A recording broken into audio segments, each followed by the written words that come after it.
This podcast is brought to you by our friends at Anchor by Spotify. And if you haven't heard about Anchor by Spotify, it's the easiest way to make a podcast with everything you need all in one place. Let me explain. Anchor has tools that allow you to record and edit your podcast right from your phone or computer. No specialty training or equipment needed. When hosting on Anchor, you can distribute your podcast worldwide on listening platforms like Spotify, Apple Podcast, and many more. It's everything you need to make a podcast all in one place. And best of all, like I've been saying, Anchor is totally free. It's free. Download the Anchor app today or go to anchor.fm to get started and make your podcast dreams a reality. That's anchor.fm. What are you waiting for? Download the app. Well, it's a big show. Welcome to the Fade Route It's a big bad show tonight. with DNZ. Yeah, it's a big show. Here are your hosts, Cracking up, telling them lies. DNZ.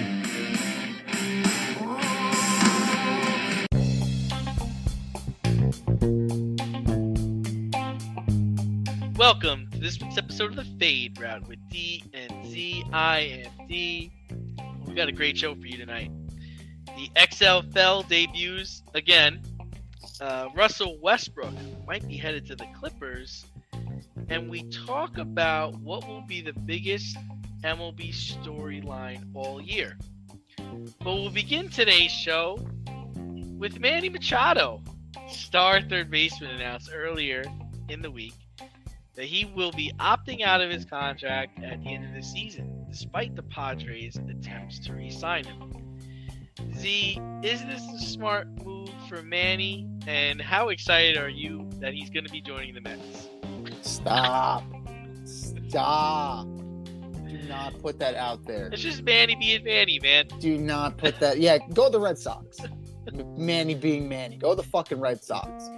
Oh, God. Is it a smart move?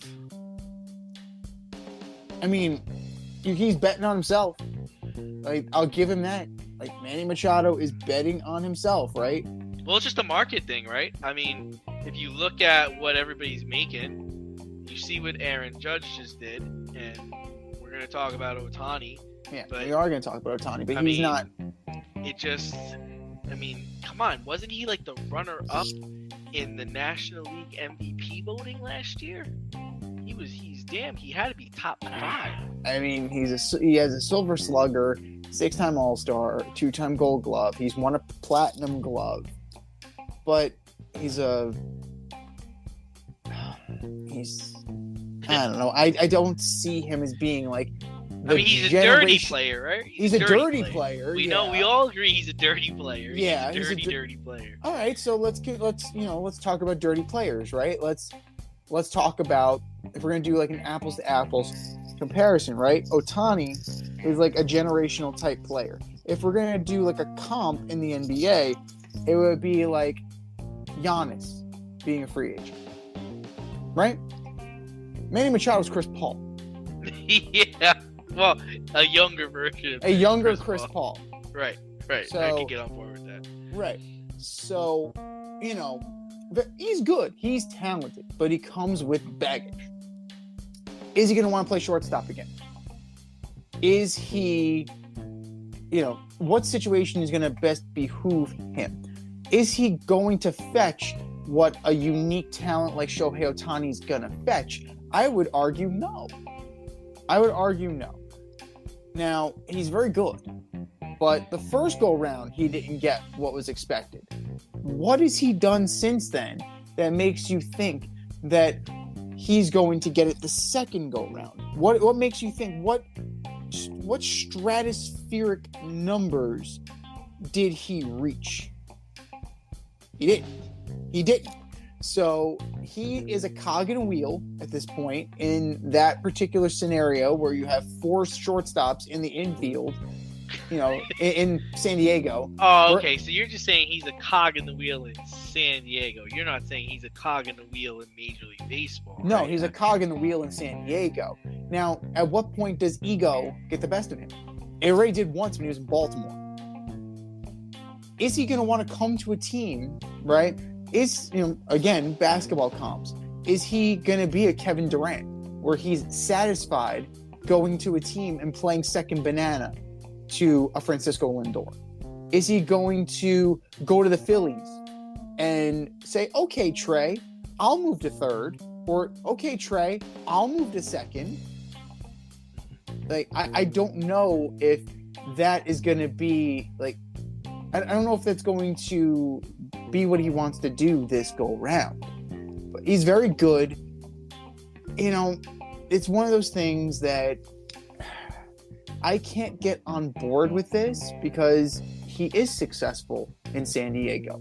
Have they been ultimately successful? No, they've not gotten to the promised land. Yeah, but he made that team relevant. Yeah, but look at who they're going against, man. I mean, they're playing against the Dodgers, who've won the fucking pennant, I think 9 out of the last 10 years.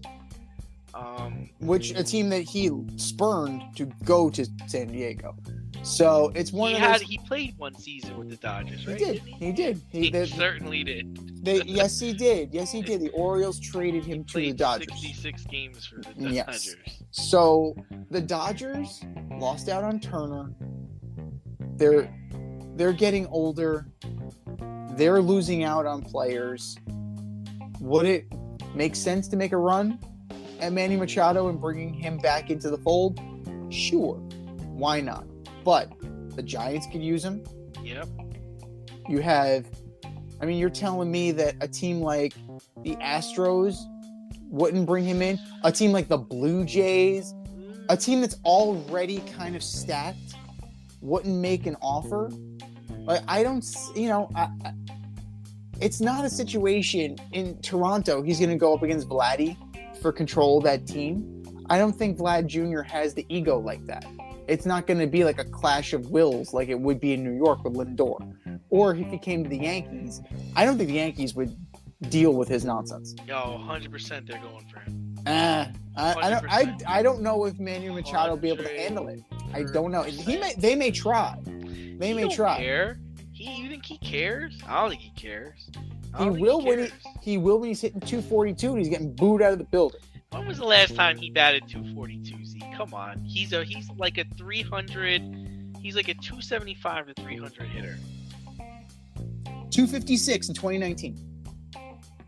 No. Yeah, that was 4 years ago. We're in 2023. 304, 278, 298. And the guy's a baller. He plays. Look at this. He played over 150 games the last 4 seasons. He had only in 2020 did he not play that many years, but that was the COVID year, right? So that's probably, that was the COVID year where he only played 60 games. Dude plays. Dude's a baller. I think any team would want to add Manny. I think it's smart for him to opt out. The only thing I'm questioning is why leave San Diego? Why would you want to, like, their owner and their general managers seem like they're committed to winning, right? They went and got Bogarts. They have the clown who hurts himself on a dirt bike. They went and got Soto. They have Darvish. They've got pitching. So why would you leave here? Ego, money. And money. Money. So it's just about money for Manny.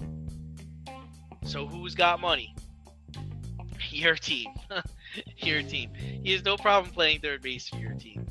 That if I was a betting man, if I could throw a bet down, that's where I would say he's gonna go. Because Steve doesn't care. Steve's gonna have like the best infield money could buy, even though all his boys are gonna be playing in the World Baseball Classic. That should be interesting.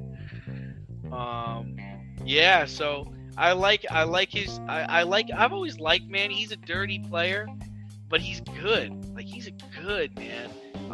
I'd love it if the Braves added him, but I could see teams like I could definitely the Yankees. Yes, Toronto. I don't know if Toronto's gonna bother. I think Toronto thinks they're there. They're not. Newsflash, you're not. Why do you think they're not? What do you? I mean, we're gonna order them up in the next couple of weeks, but I like Toronto. I like their power. I like their ability to hit. Boston. Maybe Boston wants to start spending money again. They're not close. Manny is gonna want the quick fix. He wants the quick, or does he want to get paid? White Sox, he'd fit in really good in Southside. He would not. No? Him and Tim Anderson? We gonna fight. Step up in the party hot. Step up in the Exactly. party hot. Hey. Yeah, exactly. Minnesota. Him and Carlos Correa on the left side of the infield. Oh my How'd God. you get here? What about the Angels? I mean, Ohtani saying he wants to see that they're committed to winning. Man, adding Manny Machado says you're committed to winning, right? I don't know that it does. I would argue that getting a pitcher would help. Texas, the Rangers. Oh dear God, why would you bother? They want to win. They have made moves the last couple of years where they're clearly trying to win. Well, you and I both ordered them up last week. I had them at fourth. You had them at third, or vice versa. Yeah, because I don't see it happening, but I can see how they could try. There's no place for him in the NL Central. San Francisco is a viable option for him, right? Oh, it's his show. Brandon Crawford will move. Like they got the the whole money. thing. They have the money. They're gonna erase Aaron Judge's name and they're gonna put Manny Machado's name on it. So it's gonna. I mean, they tried to put Correa's name on it. That didn't work out. Yeah, well, he also doesn't have the injury history that Talk about Carlos a team Correa like does. striking out like crazy. It's like shit. I mean, we're gonna talk about them later, but that was definitely a few swings and a miss by San Francisco. But what about the Marlins? I think the Marlins would get their bona fide star that you can put in with the young core. I mean, it mimics A-Rod almost to the T. And he's very A-Rod. He reminds me a lot of A-Rod. So it wouldn't surprise me if they gave him a boatload of dough and he goes down there to, put the Marlins back on the island of relevancy. I mean, that makes sense. And it's Miami. It's not like it's Tampa, right? Miami's a major market. Like, that would get asses in seats down there. So I could definitely I think you're overstating that. I mean, you really think that? I don't know about all that, man. But wait, man. I mean, I know we're not talking about the Mets, but for Verlander and Scherzer, over or under 16 wins apiece for those two guys.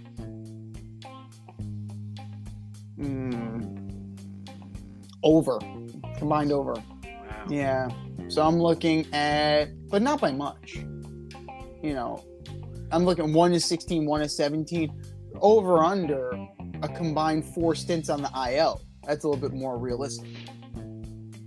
They're both. I'm not worried about Verlander.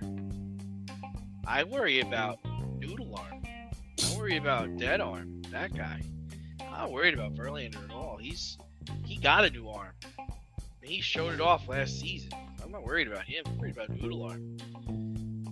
But man, if you have them both winning over 16 games, that's pretty impressive. But Manny Machado might be the lead story today, but the lead story all season, I think, is going to be Ohtani.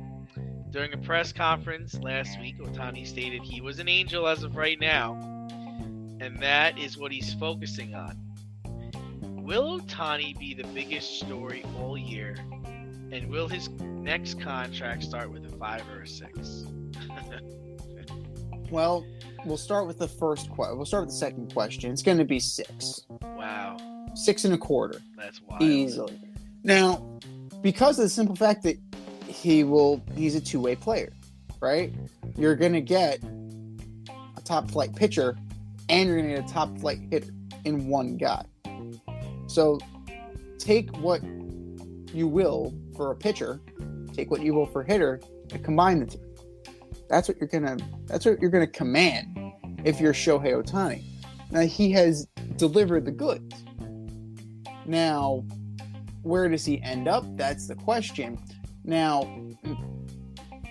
his commitment to winning, what is it? Well, it's not only. Well, I mean, it's not where he's going to end up. Is like, I mean, do you really think he's going to be the biggest story all year, or will it be Judge hitting like 65 home runs? Will it be Volpe coming up? No. Will it, or is there some other dark horse story that we're not even considering? Are the Rockies going to all of a sudden win the NL West? Give me another one. Give me another one. No, I think it's going to be Fernando Tatis Jr. That's the story? That's the story. What's he going to be when he comes back from his suspension? Is he going to be a reckless player? How's he going to fit in with the team? How's he going to handle playing the outfield? It's going to be a major story all year. Now, Shohei Ohtani, it's going to be a major story next year because he's going to be a free agent. So you don't think he gets traded at the deadline?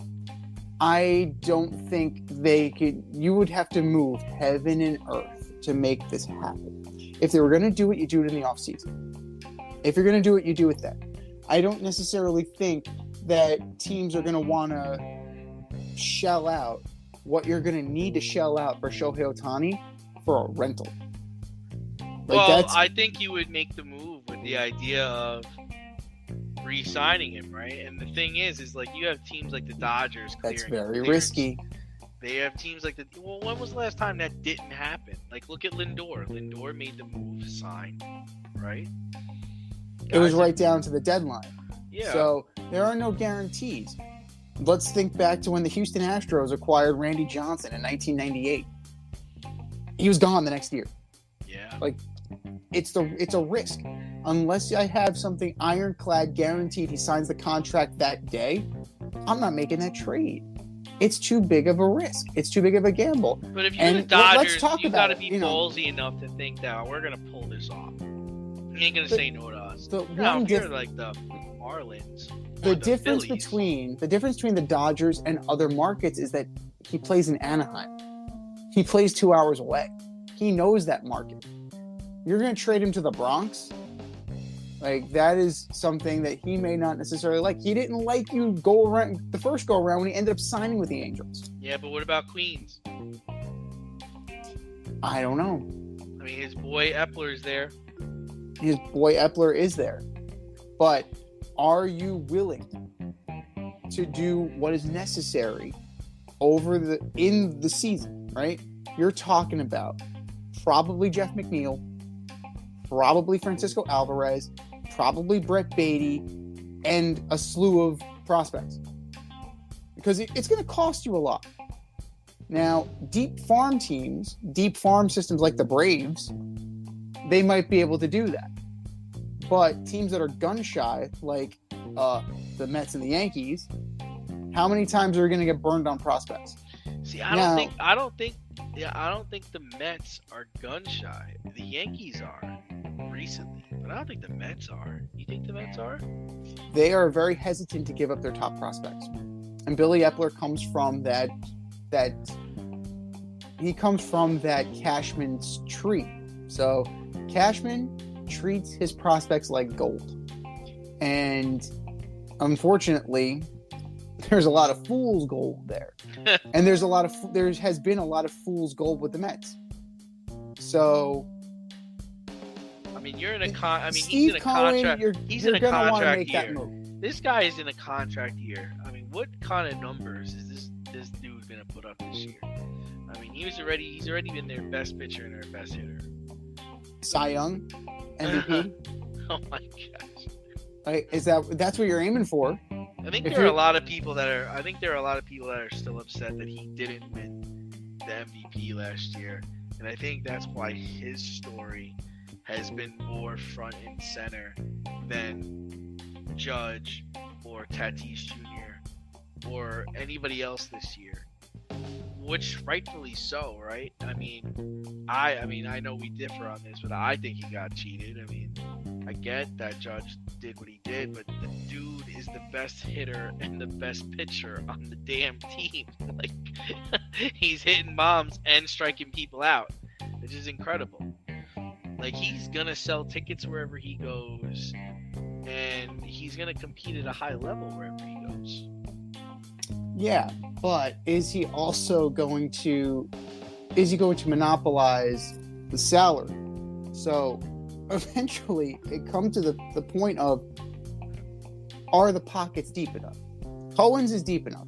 Now, I don't know. Dude's buying ads during the Super Bowl. You saw that shit? Yeah. You spit out your cornflakes when you saw that? What the hell are you doing? I mean, it was a local ad. Local ads are cheaper than national ads. Yeah. But still. but Cohen has deep pockets. Easy. Yeah, you're trying to kill me. The Dodgers have deep pockets. The Padres have deep pockets. Now, if you lose out on Manny Machado, that becomes very interesting. You now suddenly have a 1-2 punch of Darvish and Ohtani. Wow. That would be very interesting to pair, and then have a middle of the order potentially of Tatis Jr., Soto, and Ohtani.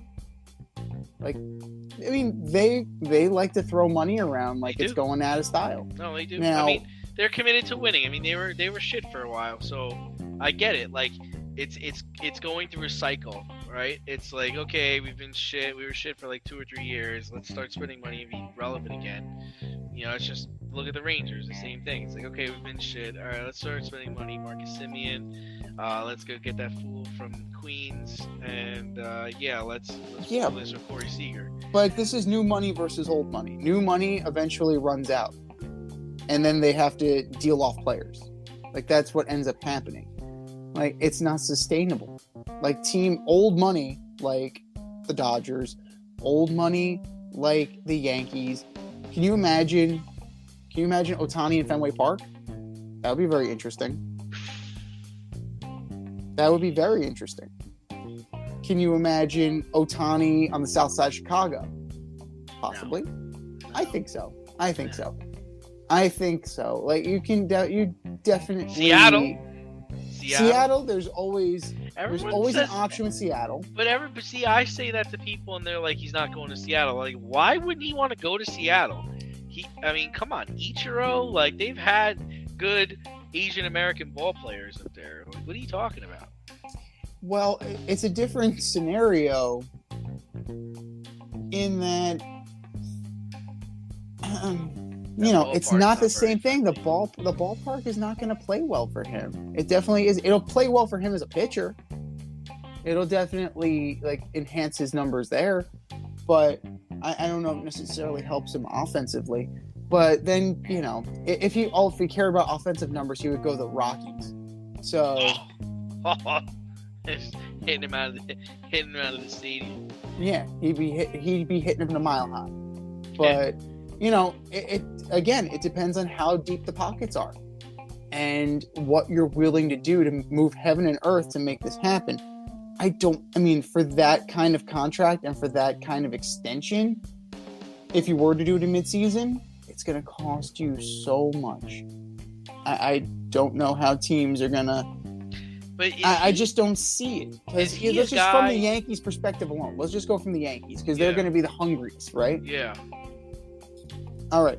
Volpe, Dominguez, probably Peraza. I would probably want 1 or 2 pitchers. Like, it gets very rich very fast. Aaron Hicks. Oh God, you would have to offset salary. You would have to either Donaldson or Hicks. All right, this is how we're going to do this. You're taking Aaron Hicks. I don't care if you have to sleep with my wife. You're taking Aaron Hicks. Brian, his wife's in a coma. But the only thing with Ohtani, as great as he is, I don't know if he's a guy you build around. If that sounds weird, right? I feel like he's an addition.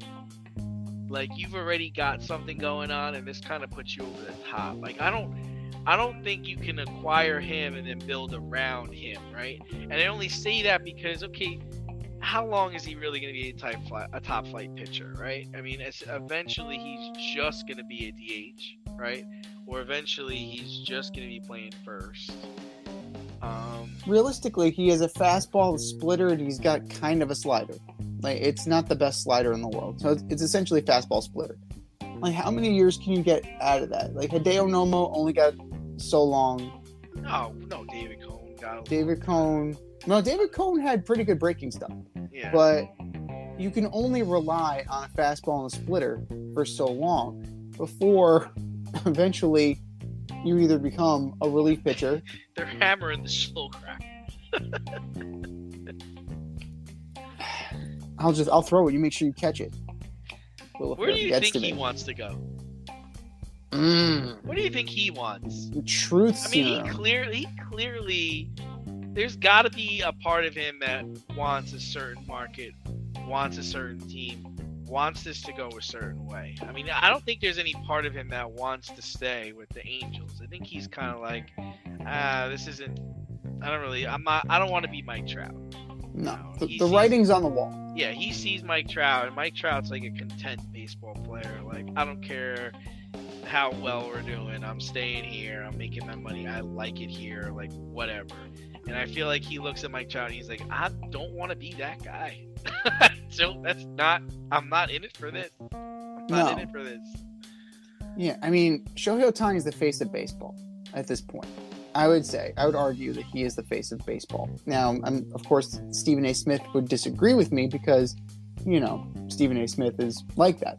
But truth be told, you want to go to a big market, right? Now, Anaheim, like, you can say what you want. The Los Angeles Angel, it's Anaheim. You play in Anaheim. You play 2 hours south of LA. I love LA. Like, that's the be all end all. Like, that is where you want to be. Either in LA or in New York. Say what you will, those still get eyes. Right? You're not going to go to the Kansas City Royals. You're not going to go to the St. Louis Cardinals. They're not going to go to the Milwaukee Brewers. You're not going to the Rockies or the Diamondbacks. You're going to a team with cachet if you're Ohtani. Like, you tried the Angels. Like, you went, it was a cute story. Like, I just want to go. I don't want anything too big. It's that first house.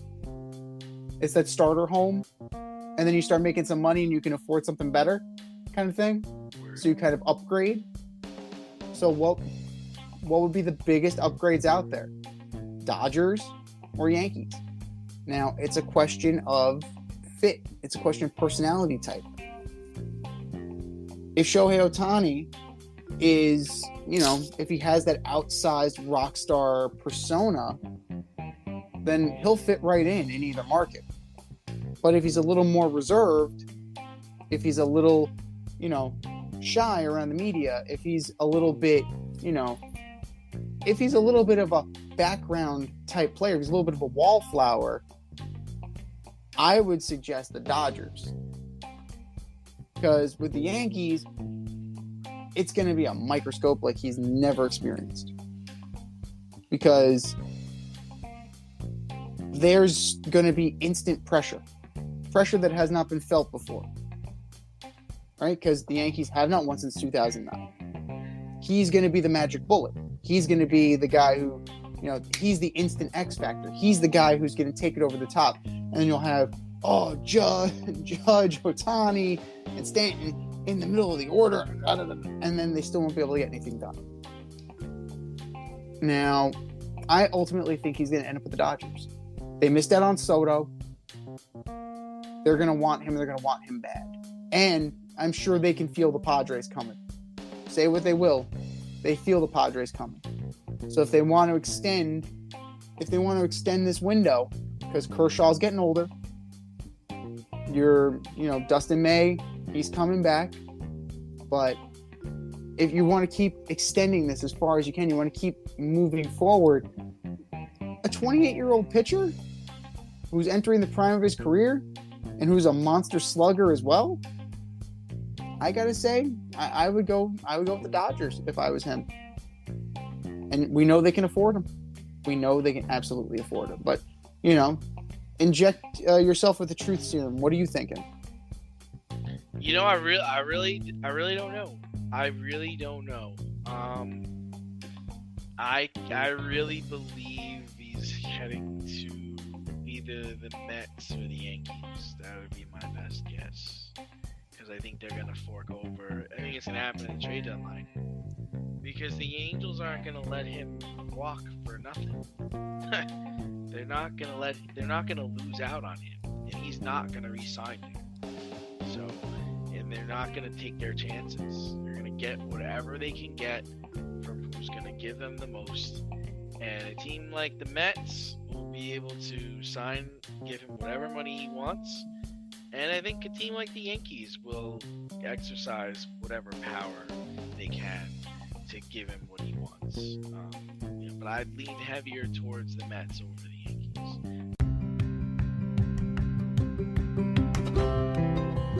Do you love brownies? Of course you love brownies. But you know what's better than a brownie? A delicious, handcrafted, gourmet brownie delivered right to your doorstep. That's what our guys at Sweet Life Brownie Co. offer. Chef Tommy D and the crew offer a dozen delicious delights that you will crave, from the classic OB to Dutch apple to campfire s'mores and many more. Check out their website, sweetlifebrownieco.com, for their Friday brownie drops. At noon, their site goes live and you see what they're making. Since you're there, become a site member and earn points. You earn 50 points just by signing up. Make sure you follow them on Instagram and Facebook too, at sweetlifebrownie_co, for the latest updates and their latest releases and creations. That's sweetlifebrownieco.com. Give them a call, 845-641-3043, and tell them D&Z sent you. That's sweetlifebrownieco.com, 845-641-3043. Sweet Life Brownie Co., because there's always room for a brownie. Moving over to the NBA, your boy Russell Westbrook has bought his way out of Utah.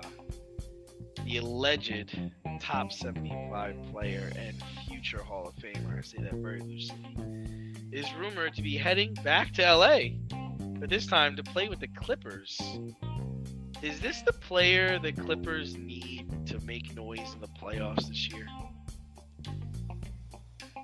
No. He's just not good. No. He's just not good. Absolutely This is not. like Derek Carr situation. Like, I don't understand. Are we really talking what we're about doing this? Are we really talking about this? Like, this dude is so bad that he can't shoot anymore. He hasn't been able to shoot for the last 3 or 4 years. The only way this works is if he is completely a pass-first player. You have Kawhi, you have Paul George. Like, if they somehow get to him and say, you will never shoot the ball. Pass the fucking ball or you sit. Now, without him, they're at 33-28, right? Clippers are second in the Pacific. And they made some moves, right? They definitely they adjusted their roster accordingly. But I really don't see the personality fit. I don't see the personality fit. Now, like you said many times, Russell Westbrook is a very intense guy.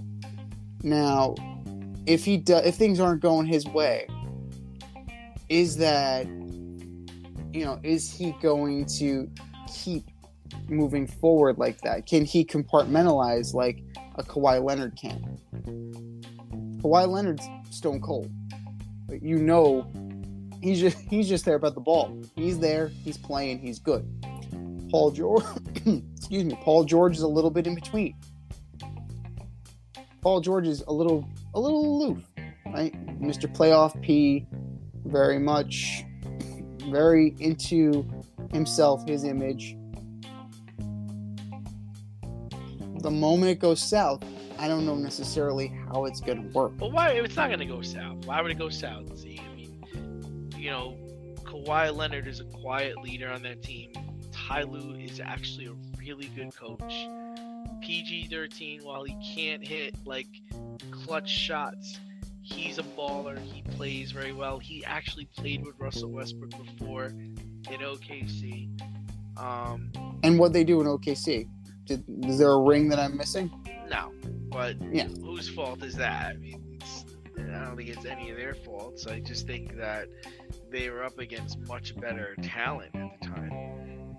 But I'm just trying to say he's to me he's not he's negative because he's just bad, not because I don't think he's going to cause drama. I mean, even with the Lakers, I thought his attitude was pretty positive. I think he was averaging like 7.5 assists a game. It's just that you can't rely on him to make shots. Like, it's almost like you and I out there just passing the ball around. Like, there's zero. It's like back in the day when they used to let Rondo shoot. Remember? It's like, yeah, go ahead, Rondo, shoot. We're not letting any of these Hall of Famers beat us. You could beat us, but we're not letting the Hall of Famers beat us. And I just think you get into that situation, And he doesn't play particularly well without the ball. So that's my one hiccup I have. He doesn't play well without the ball. Well, when you're Mr. Triple Double, that kind of goes without saying. But how are you going to fit in? And this has been the issue with Russell Westbrook, fitting in with other players that need the ball as much, if not more, than you do. Right? LeBron, just like that. Yeah, friends, great. Doesn't matter. What Russell Westbrook was most successful when he was a ball-dominant player. You have two superstars who are better than you. They're better than you. So, I don't see how this works at all. Right? He's better than John Wall. Whoopee! That's, right, and that's the other Whoopee! thing. Well, that's the thing is, like, the John Wall situation is wild. They traded him back to Houston. He's still not going to play for them, which is wild. That's very petty. And that's the thing is, like, I don't think you say he's better than John Wall. I don't think he's much different than John Wall. It's pretty much the same deal. You're getting a guy. He's willing to show up to work. Isn't that something? He's willing to show up to work. Yeah. So I'll give him that. I will give Russell Westbrook that, but that's about it. Now he's got nothing else to do. Yeah, I don't know. This doesn't take the Clippers over the top. It doesn't move my needle. I think Denver's better than them. I think Memphis is better than them. If Phoenix somehow gets their act together and they're able to play, unlike what happened in Brooklyn, if Phoenix is able to get all of their big men, all their big four on the floor, Phoenix is better than them. Dallas, if they can ever get it together, right? That backcourt can carry a series. So I don't think that the Clippers, as presently constituted, can really make a lot of noise. Now, of the top six, I didn't even mention Memphis, but of the top six, they could probably, most likely, could take out Sacramento. Sacramento's been bad for so long. This is the first year they've been good. So, yeah, they could definitely work with that. Warriors get hot. Warriors can take them out. There's very few teams. There are very few teams that the Clippers can handily beat. Everybody here, it's either going to be favored the other way, or it's going to be very close. Even a team like the Nuggets, who haven't, lived up to potential, the Nuggets are talented enough that they will take out the Clippers. I don't know if this move necessarily takes them over the top. Does it move them deeper into the playoffs? Maybe by a round. Maybe one round. But that's really about it. But we would be remiss if we did not talk about the NBA All-Star game that was last weekend out in Utah. Giannis's team beat LeBron's team 184-175. Let that sink in. It was 99-95 at half. Coach Mike Malone, who was coaching in the game, said it was one of the worst basketball games he'd ever seen in his life. So, how much longer is the NBA going to take this for granted and, just keep sending out this crap on All-Star Weekend? I think there is going to be some serious conversations during the next collective bargaining agreement because people paid a lot of money to go to that game and it was just trash. It was just trash. People were not getting back on defense. People making poor attempts to play at the ball. Like the problem, you're just not playing with any pride. You're not respecting the game.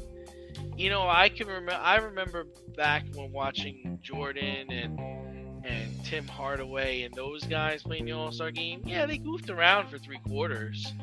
But in the 4th quarter, I'm trying to win this game, and I'm not just going to let guys blow by me.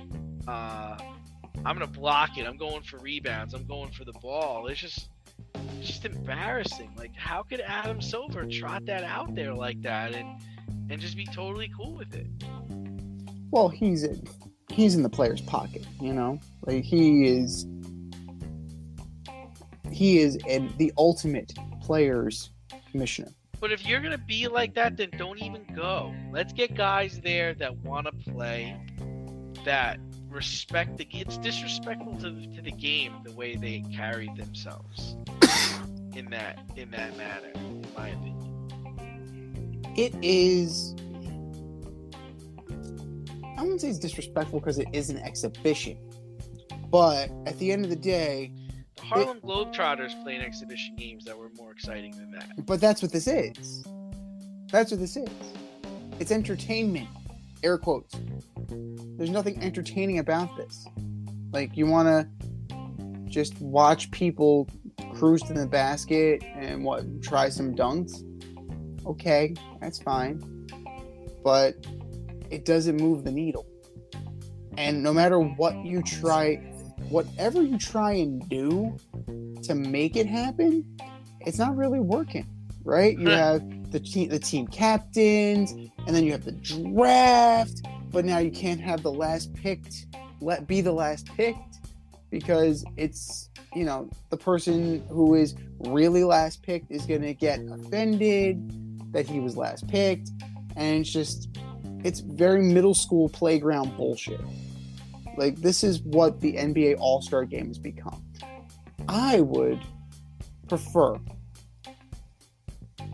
if they scrapped it and took a cue from the NFL. The Pro Bowl games was bizarrely entertaining. It was. As a skills competition, it was bizarrely entertaining. I think that's something. I think you can move towards that in the future.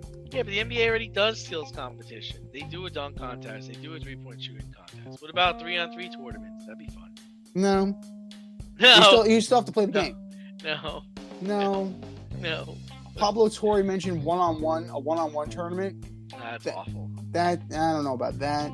That would take too long. Don't listen to his podcast. That was awful. Yeah, that doesn't really do it for me. 3-on-3 in the NHL doesn't do it for me. I love 3-on-3 in the AHL. That's fun. Yeah, I just don't like the concept of the round robin tournament. I don't like it at all. So, but I do tune in for fastest skater, hardest shot. Yeah, that's cool. Breakaway relay. Like, I'm interested in that. I don't care about the game. I don't care about the game. I think, Like, I think 3-on-3 half court, and you vote for the All-Stars, or you even vote for team selection, or have somebody create the teams. It all takes place on the Sunday. Games are to 11, and there are 2 games going on at the same time on the half courts. And then you're basically playing a round robin. The whole thing should last like 2 or 3 hours. And then that's it. And then you have a team that represents, they won the 3-on-3 tournament. They've been dying to get some kind of NCAA tournament into like the NBA season. That's the best way to do it. It's bragging rights, Like, let's put it this way, Z. LeBron and Giannis, they ain't gonna lose in the first round.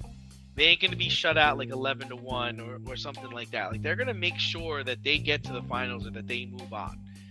Regardless of who they're playing against. They're gonna take pride in that. They're gonna take that seriously. I don't necessarily agree.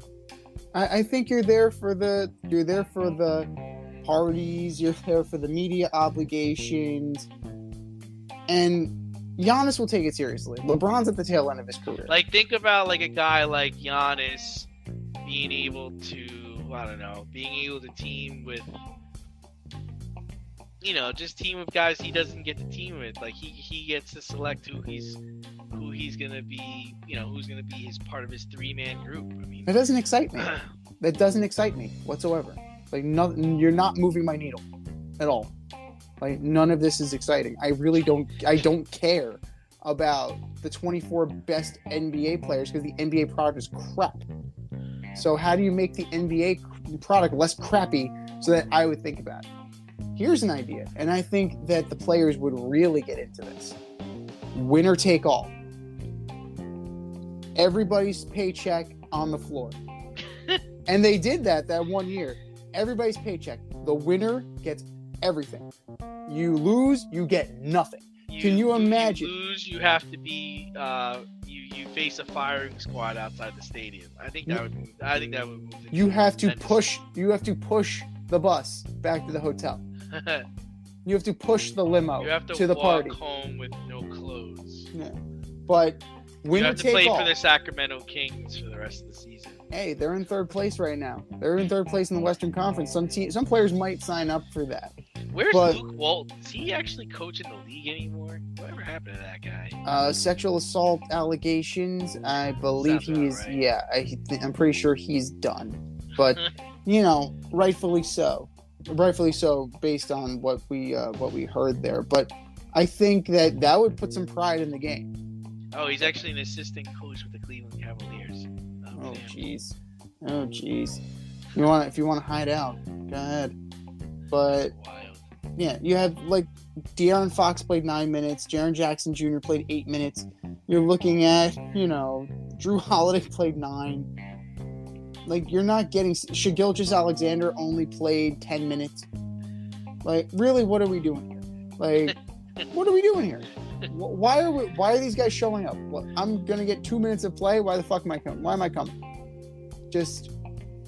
Put it on my resume that I was an all-star and move on. But I don't know, some kind of skills competition I think is going to be better off, and beef that up because that's way more interesting. And then if you are so hell-bent on playing a game, winner take all, I think that would get guys really playing hard.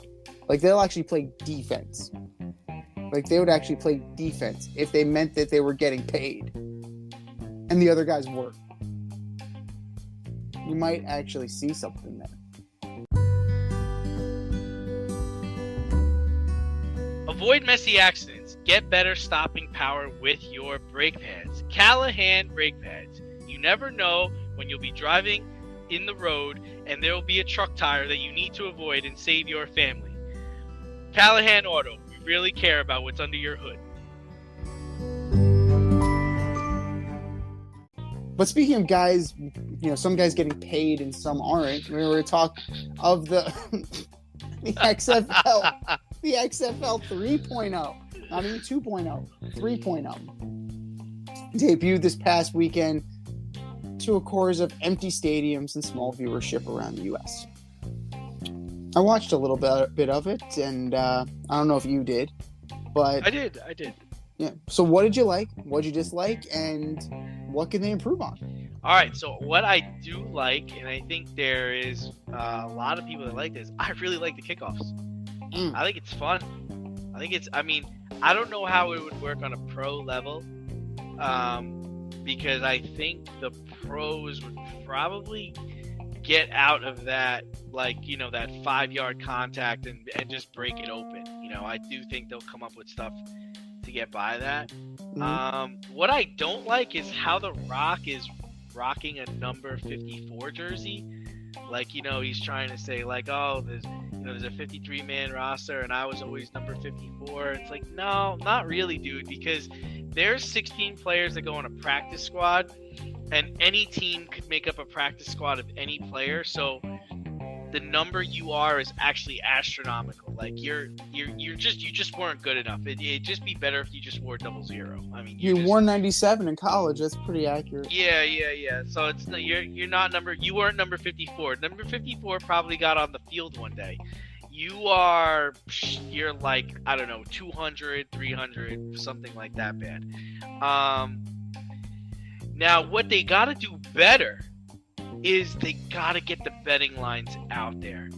That is your fan base. That's your market. That's what you can do better than the NFL can. You've got that. That's your home. That's how you're going to get people to watch these games, is their ability to bet on the game. In-game betting, lines, players over, unders. That's what's going to, I was watching it with my brother-in-law, and we're sitting there this guy can't throw, these people can't block, but man, I'd really like to bet on the game, and I couldn't.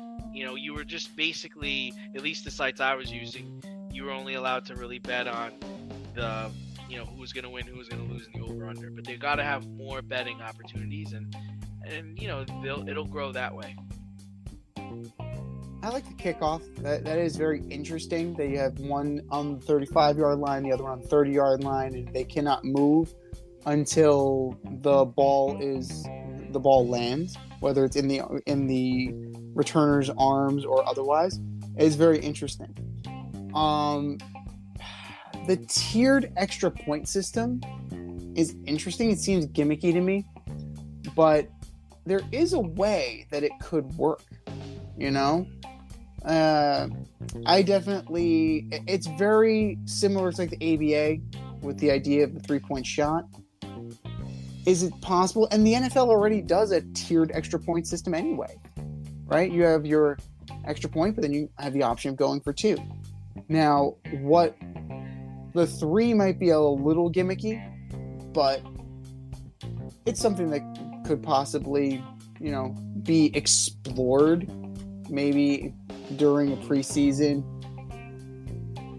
It would certainly add a little bit of drama, right? The uncertainty of whether or not you're actually going to convert. Well, it allows people to get back in the game, right? If you're down, if you score twice, I mean, you're right back in this. That's an 18-point swing. That's a big difference. I'd like to see them go with a rolling clock. Don't stop the clock. Just keep running the clock. There's no reason to stop it. Keep it running. Keep it rolling. If you want to go to 20-minute quarters, that's fine. But I think it's better if you roll the clock. Just keep the clock rolling, because these guys can't throw, and the end of the game, at certain points of the game, it seems to lag. So I think they'd be better off just having a rolling clock, and maybe just do the college thing where final 2 minutes first downs, or final 4 minutes first down, something like that. Yeah, I mean, it definitely needs some work, because it definitely, there's promise, but again, it seems very gimmicky. The 4th and 15 conversion from their own 25-yard line in the fourth quarter. That's another one seems very gimmicky. Right. That's something, it's interesting, but could be very gimmicky. You guys see how that works. The overtime God help us if these games ever get to overtime. It's a shootout. It's the equivalent of a hockey shootout. Like, that's not football. Can we just go back to sudden death overtime, please? Like, do we need to reinvent the wheel? Just go back to fucking sudden death overtime. We're all butthurt because Josh Allen never touched the ball. Well, then they should have won the fucking coin toss or taken the ball away. Plain and simple. You know what? You were penalizing teams for having good kickers. Why? Win the fucking game. Don't let it get to overtime. How about that? There's a radical idea. Try to win the game in regulation. You wouldn't have to do this crap. We have lost the idea of overtime. That being said, my biggest takeaway is that this is like a second chance league or like a reclamation project league. It's not so, I mean, the USFL is more like the guys who never were. These are the guys that kind of were, but then aren't anymore and are trying to get back to it. Like, I texted you on Saturday. I'm like, okay, who's moving your needle? AJ McCarron? Martavis Bryant? Right. What year is this? What fucking year is this? These guys aren't moving the needle. They're just not. And I mean, the numbers were great in St. Louis, but St. Louis is trying to get back into the NFL.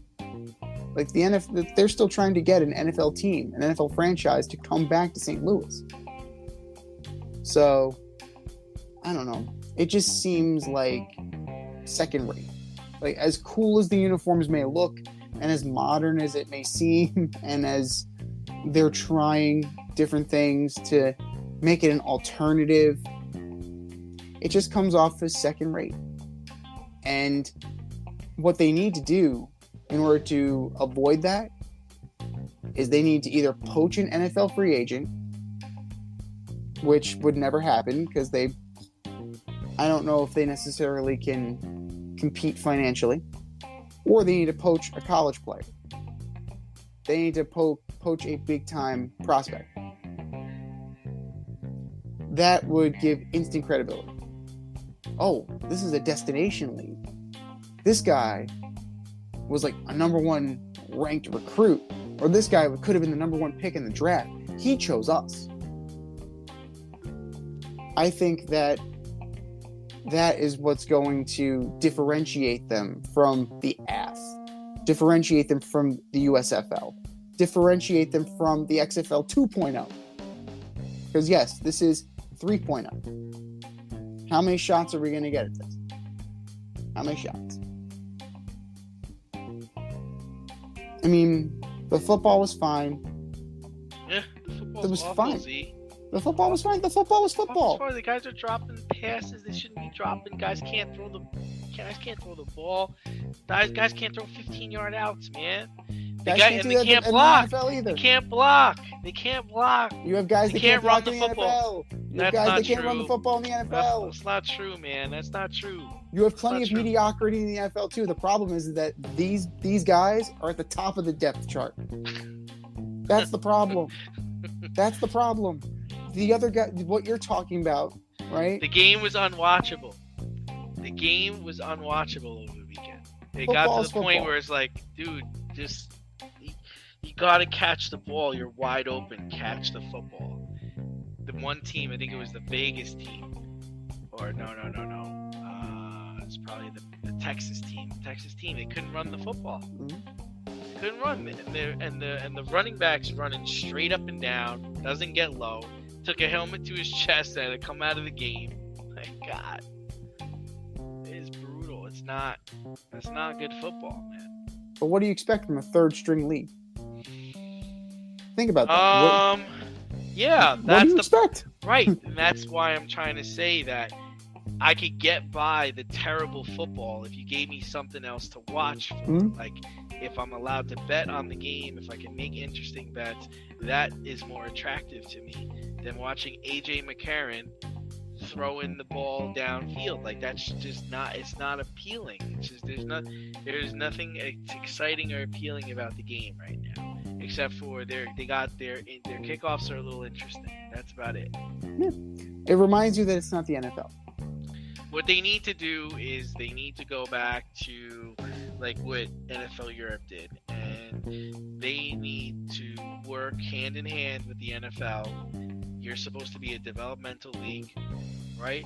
And their goal should be to develop quarterbacks, because that's what NFL Europe was all about, was developing quarterbacks, because the NFL was having problems where quarterbacks were getting hurt, or there weren't enough good quarterbacks in the league, or competent quarterbacks in the league. So this is your chance to develop players, mainly the quarterback position, and that's what this should be about. You know, like imagine a guy like Tim Tebow who got to develop his ability to pass for 3 or 4 years before going to the NFL. Instead of sitting behind Brady or sitting behind Mark Sanchez, you know, you could have been in this kind of league developing as a pro passer.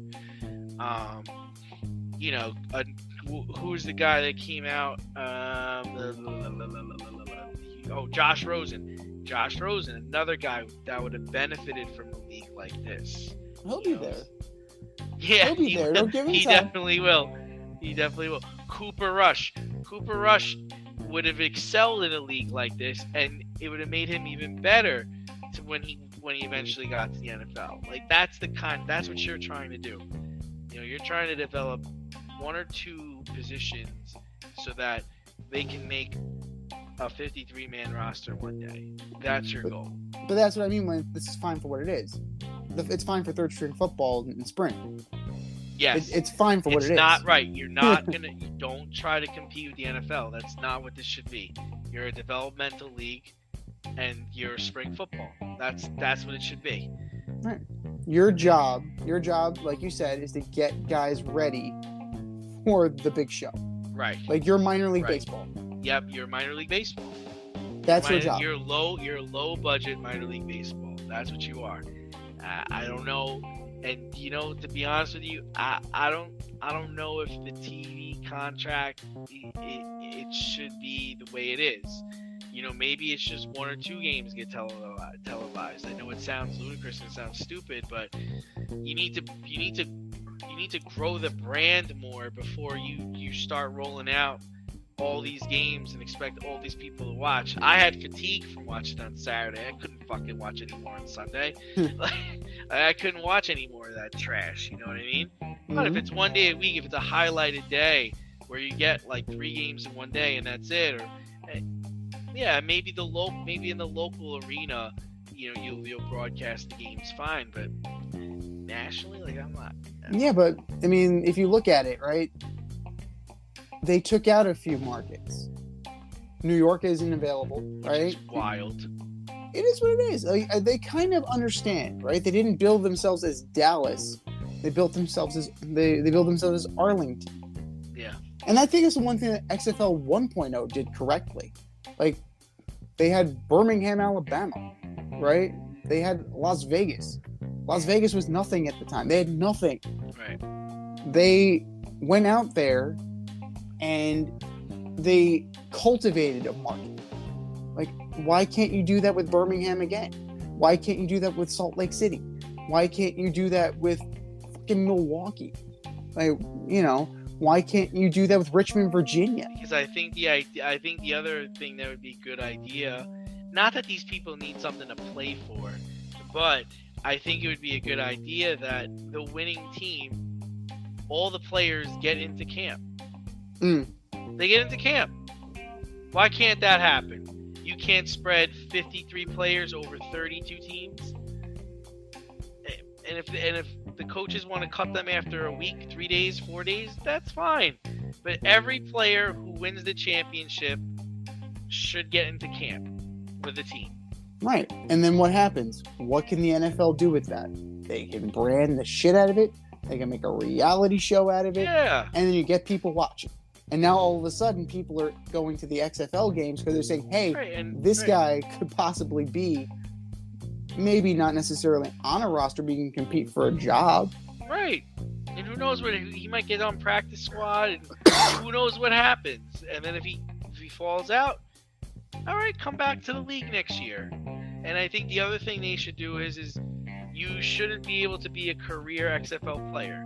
Mm-hmm. You get 2 to 3 years, and that's it. You're not here. We're a developmental league. It's meant for you to develop your craft and move on. You got 2 to 3 years to do that, and after that, sorry, brah. Because you're going to continue to have talent coming in. That's true. Now, there's always going to be opportunity. So, I think the coaches are going to do what they're going to do anyway. So they'll cycle out players as they want to do. But ultimately, you have to know your role. As a famous guy once said, know your role and shut your mouth. And of course, we know this Travis Kelce. Step outside of your safe area and make a statement without saying much with FCK Clout Lifestyle Apparel. Embrace the colorful chaos and stay emotionally regulated in their hoodies, snapbacks, graphic tees, accessories, and more. Season 3 merch is up now. Get it while you can. Go to fckclout.com and get all of your needs from men and women. That's fckclout.com.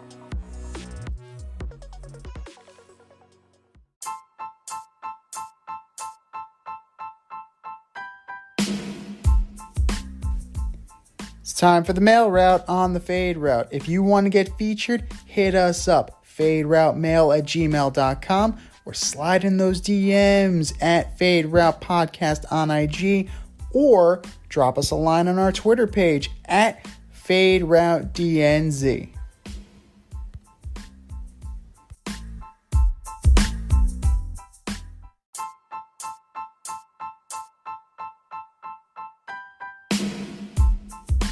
All right, boys and girls, our mailbox is full today.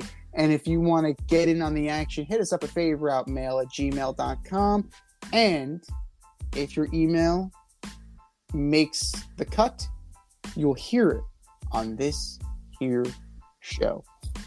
Our first email comes from Hell's Kitchen Poppy in, Hell's Kitchen. What's up, guys? I saw the Mets commercial during the Super Bowl and I was confused. Is Uncle Steve trying to sell tickets, attract players, or show more people how much money he has? He's just trying to show people how much money he has. I mean, I don't know what he's trying to mean. That commercial is not going to make you want to go buy tickets, number one. And number two, I mean, I don't think you're trying to attract players to the Mets. That doesn't make any sense. So, yeah, I just think he wants to show, hey, I could buy a Super Bowl ad. No other owners doing that shit. Well, business expense.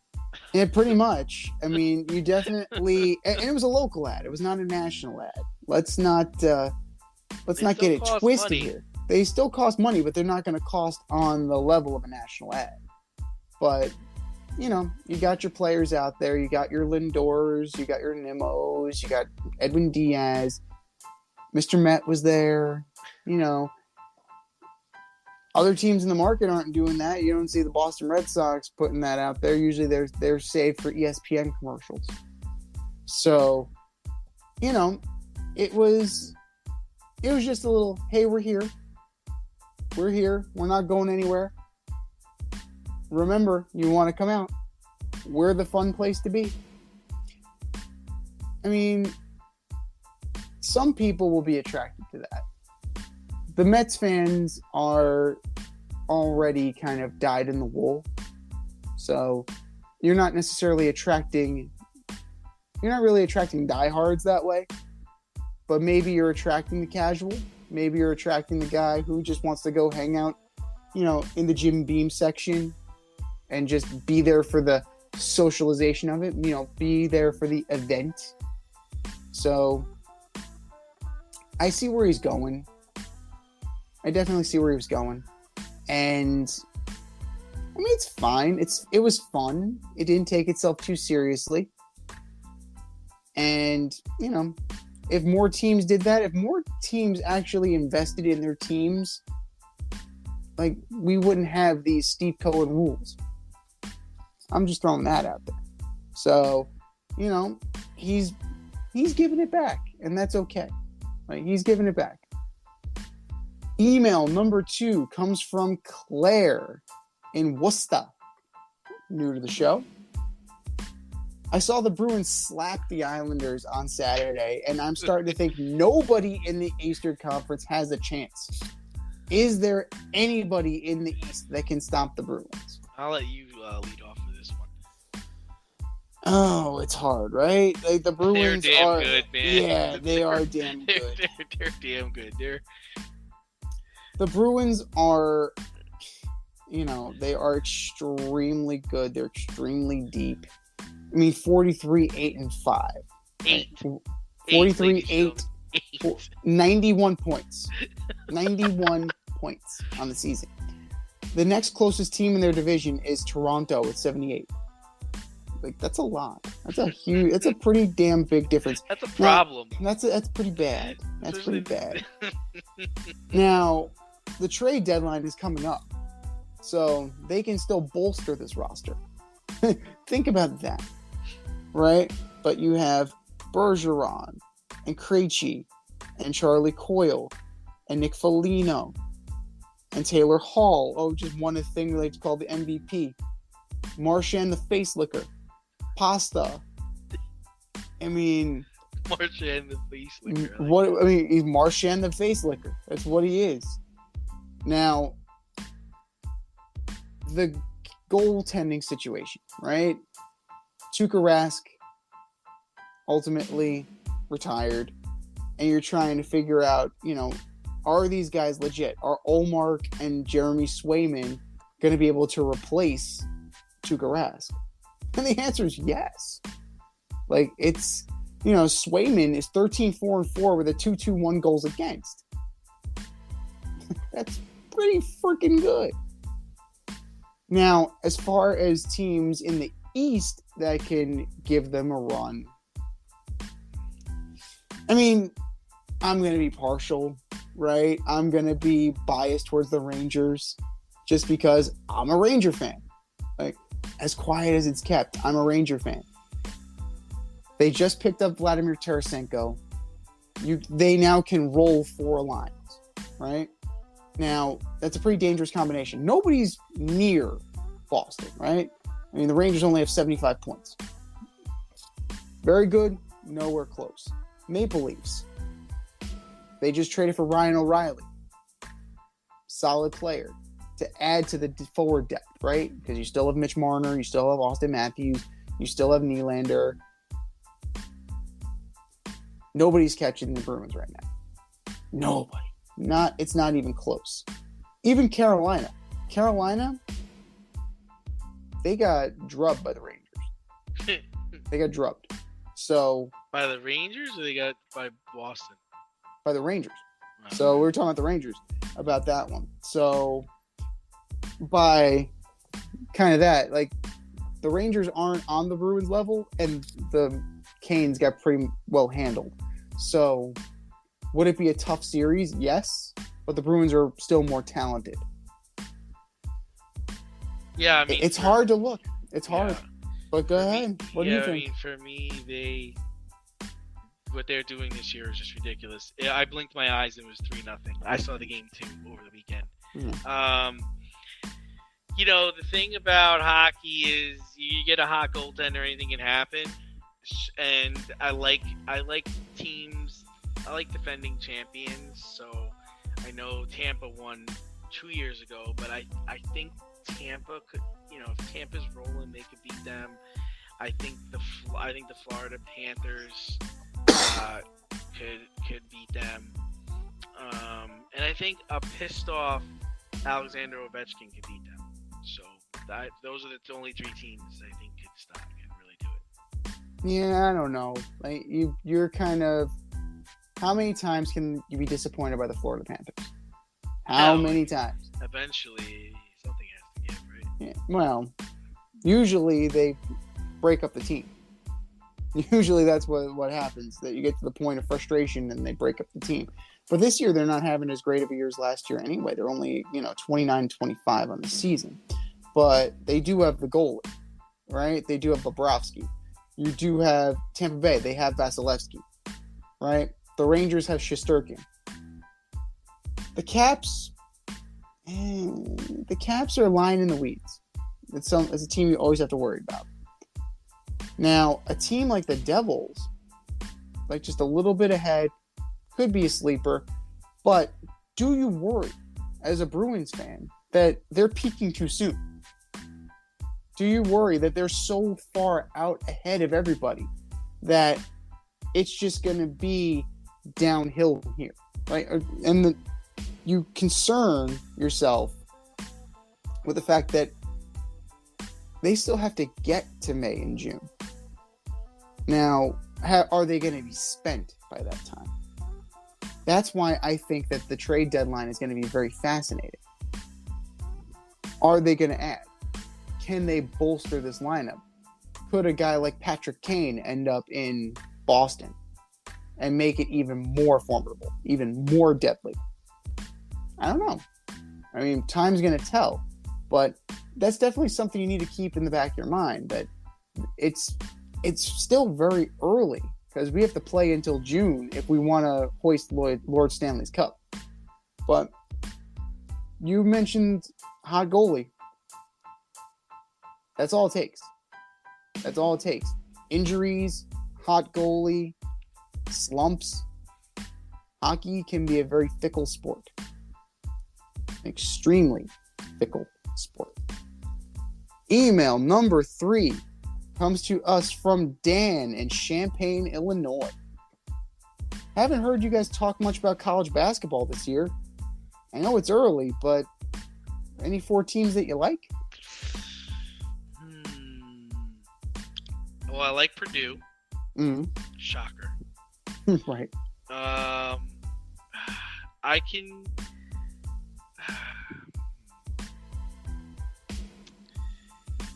It's tough because it's been so up and down, but I'll say I like Purdue. I like Tennessee. I like Kansas State. And the 4th one's going to be a wild card. You know, the 4th one could be... not going to say Northwestern, but say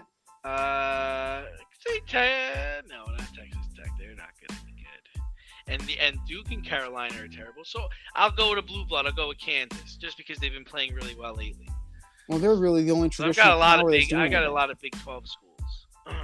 That's fair. That is very fair. I mean, Kansas is the only traditional power that's kind of up there. Kansas and UCLA, right?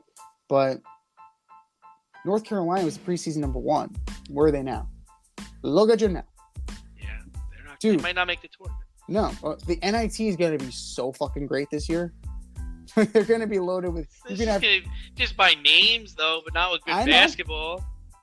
Who cares? You're going to have Duke, North Carolina, and Kentucky in the NIT. That's insane. That's absolutely insane. Now, the Alabama situation is very interesting to me. Like, it's, they're a non-traditional power, but then you also have their best player wrapped up in this murder. I don't know if you saw that. Apparently, their best player supplied a gun or brought a gun that was ultimately... Yeah, Brandon Miller. Yeah, that was ultimately used in a murder. So I'm like, that's a little, that gives you a little bit of pause right there. Like, that definitely gets your attention for all the wrong reasons. I mean, Purdue, how many times they're going to be a number 1? Like, they've been up and down all year, but they've been at the top multiple times. Houston is a team that definitely, they're on the come. So they're definitely worth noting. But yeah, I mean, this is the ultimate year of, does anybody want it? And that's I've noticed the trend, right? It seems to be that, like, nobody really wants it. The number one, no, you can have it. I'm good. No, I got it. No, you can have it now. It kind of gets passed around, and I wonder how much of that is due to the NIL deals and a developed sense of parity. Teams can compete with the big blue bloods now, right? There's a reason why North Carolina is nowhere to be found here. Are they recruiting the best of the best? Not necessarily. Like, other teams can pay too. A team like Virginia is always dangerous. You have Baylor. Baylor's always going to hang around. But top of the top, Houston, Purdue. I'm monitoring Alabama. But I'm not too sold on it. And then, just based on recent track record, Kansas. Like, I'm with you on Kansas. Like, they're playing great right now. Somebody has to. Somebody's got to represent for the OGs. It might as well be the Kansas Jayhawks.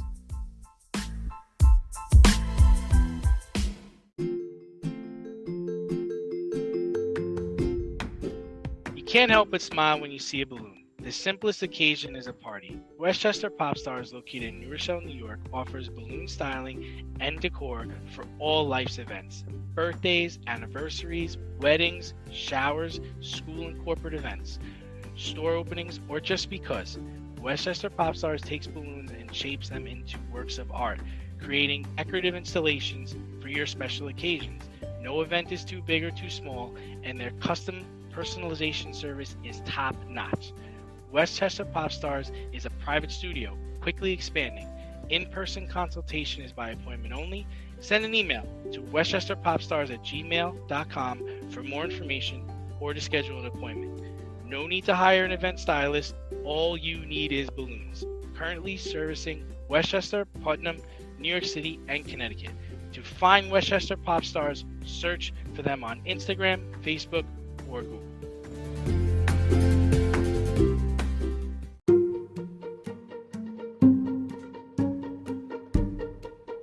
The Fade Store presents the Alleged Superstar of the Week Award.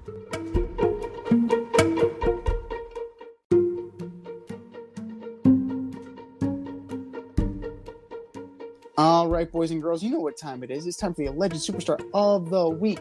Here's how it goes. We put up a poll on our Twitter account at FadeRouteDNZ, and you vote, and you vote, and you vote, and the vote. And the winner of said vote gets a shout out on this here show and the coveted ass trophy.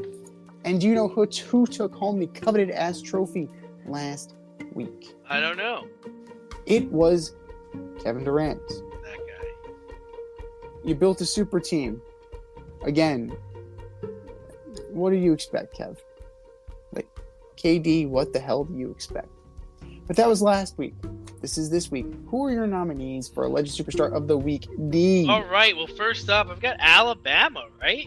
For letting freshman Brandon Miller play despite being linked to bringing a former teammate a gun that was used to kill a woman. Do better. Just do better. Second, I have is Netflix releasing a quarterback series starring, wait for this, Pat Mahomes, Kirk Cousins, and Marcus Mariota? Huh? Like, what? Where did you pick these guys' names out of a hat? Just do better. Do better. And last, and certainly one of the least, Adam Silver for allowing that glorified layup line to be played on Sunday night and calling it the NBA All-Star Game. How about we get some guys out there next year that have pride in their craft, pride in the league, and want to compete on a high level? Z, what do you got? All fine choices. All absolutely fine choices.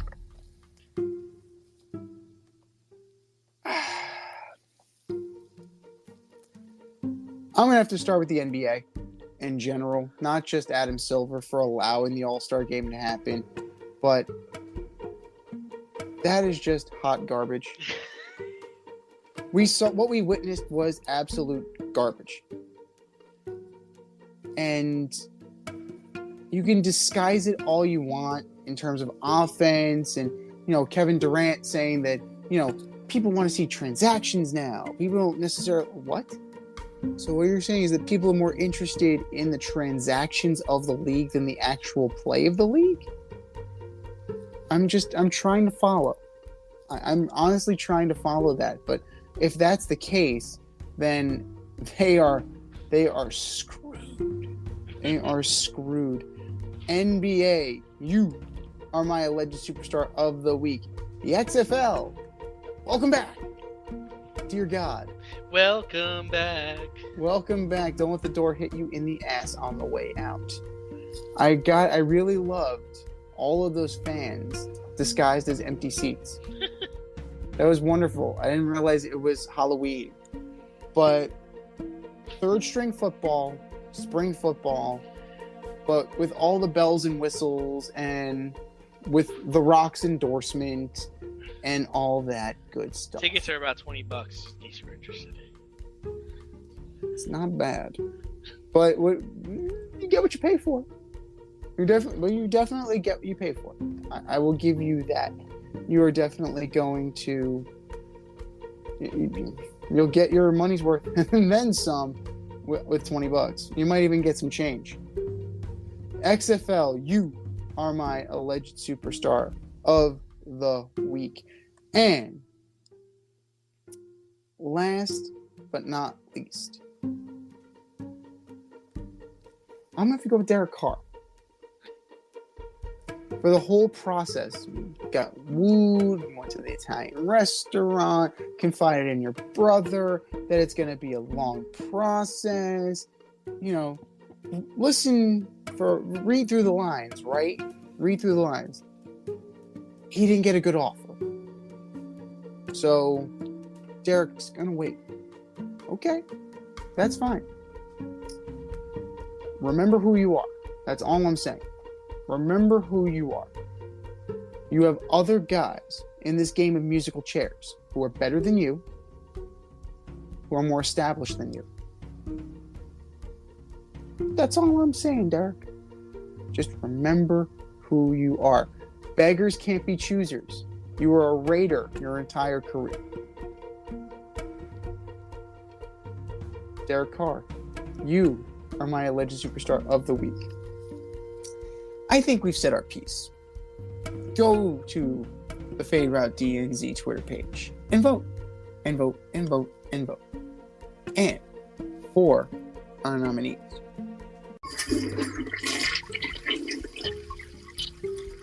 Just do better, boys. Just do better.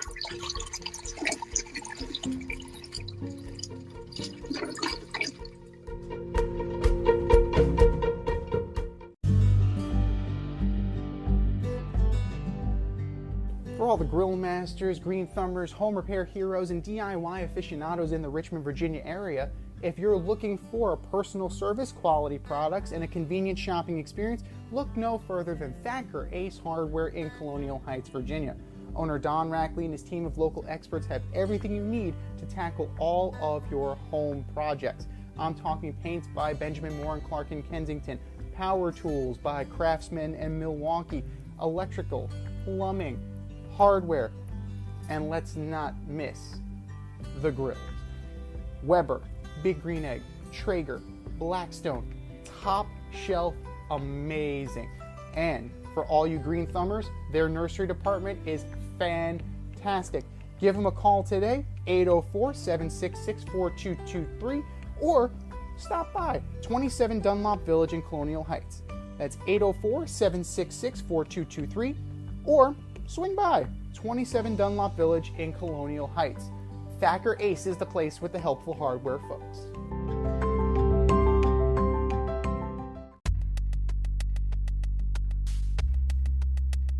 Order up!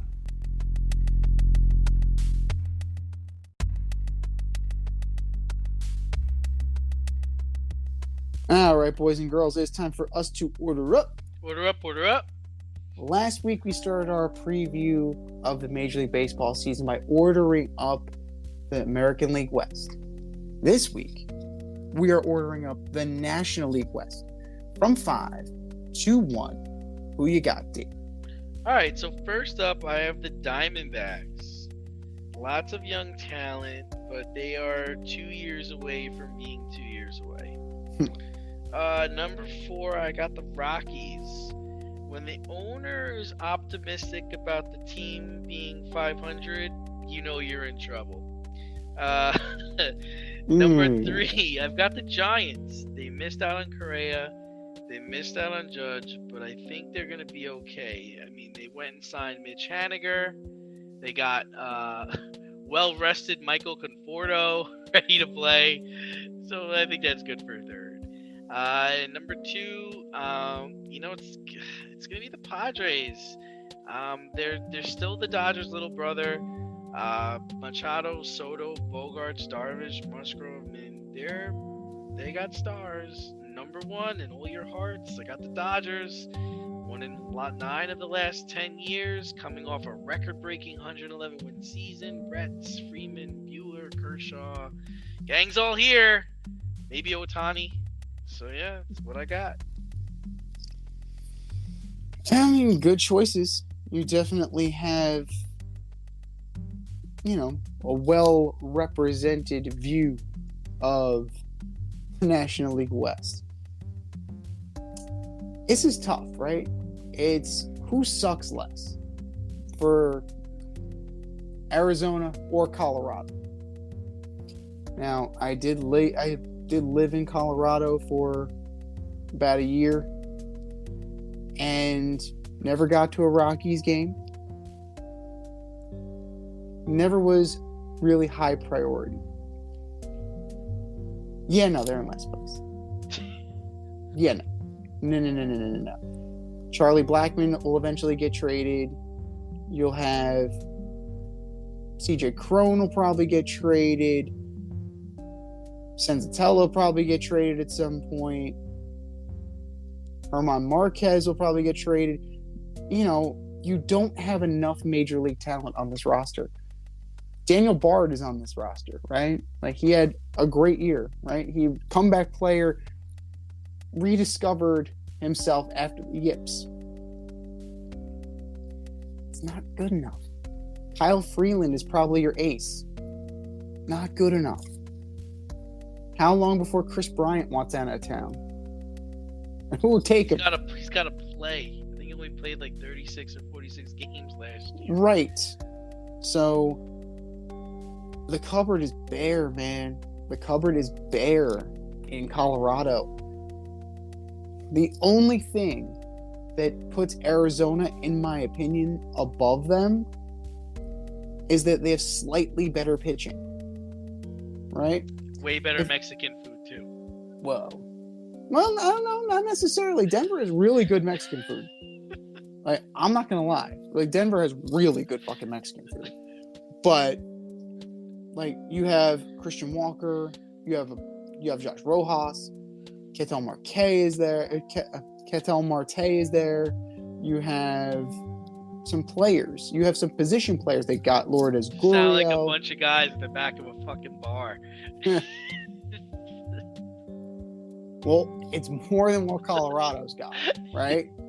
Like, I mean, I've heard of these guys. This guy here is dead. Cross him off then. That's kind of what this is what Colorado's looking at, At least, there's some up-and-coming young talent like Alec Thomas, Pavin Smith, and then say what you will about the rotation, but Madison Bumgarner, Zach Davies, Zach Gallen, Merrill Kelly, these are serviceable players. They're serviceable pitchers. At this point, they're number 4s. You have a collection of 4s, but,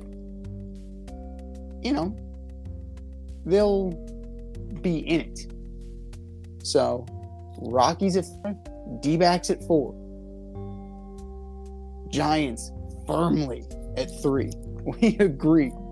The Giants are firmly at 3. They did not do anywhere near enough. Right? They brought in Mitch Haniger. Okay. That's nice. You wanted Aaron Judge. right? Well, Carlos Correa, where's he at? Yeah, that's that.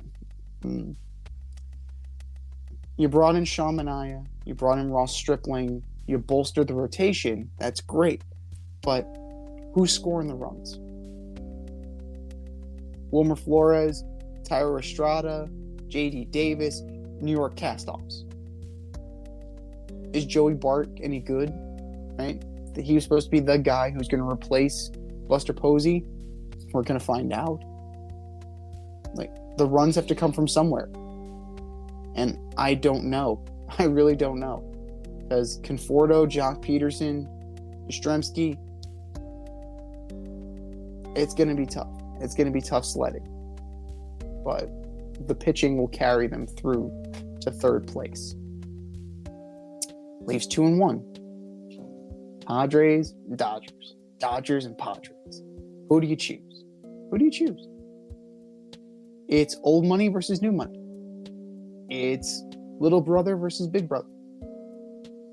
At what point does the little brother knock out the big brother?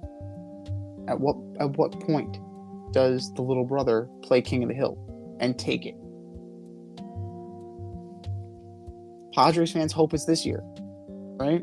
You bring in Seth Lugo, you add on to your name at every position roster, right? Now you have Xander Bogaerts, very luxury, an extremely luxury pickup. Outfield is extremely thin outside of Juan Soto. Grisham's not great. You have Adam Engel, Matt Carpenter. You brought in Nelson Cruz. You brought in, 43-year-old Nelson Cruz. Like, it's got to be this year, right? It's put up or shut up time. It's make or break. And I just can't do it. I just can't take the Padres over the Dodgers. The Dodgers have been there. They've done that. They have the rings. To be the man, you got to beat the man. We're going to see if the Padres are going to beat the man. I think they're firmly at 2, and the Dodgers are going to keep cruising at 1. They're just that damn good, and they're willing to get better. Ohtani, anyone? This has been the Fade Route with D&Z. Thanks for tuning in tonight. Catch our podcast on Wednesday nights on Spotify, iHeartRadio, or wherever you listen to your podcast. So until next time, stay faded, everyone. Time for us to run the go route, but we'll talk to you next week.